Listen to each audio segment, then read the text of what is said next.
prépare les voitures, je mets la housse, l'affiche avec le nom du client. On contrôle donc que la voiture soit conforme aux vœux du client en fait.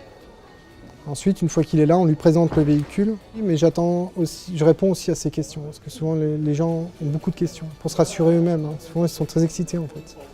Le client, quand il vient chercher sa voiture, il vient chercher son cadeau. Ils partent avec le sourire, c'est vraiment quelque chose qui est agréable. Ils doivent partir sur une bonne note, c'est moi.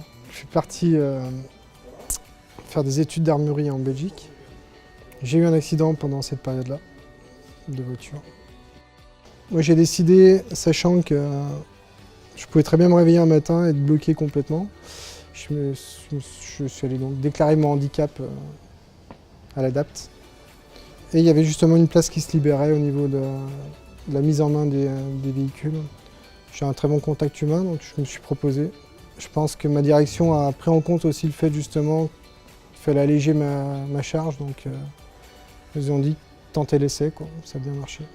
Le handicap souffre d'une vieille mentalité, il est handicapé, il ne sait rien faire. Ouais, je pense que le handicapé qui a dû être bloqué chez lui à cause de son handicap, le jour où il a l'occasion de pouvoir prouver qu'il sait faire, il va forcément donner le meilleur de lui-même. Souvent au départ on a tendance à vouloir cacher le handicap. Ça c'est une grosse erreur.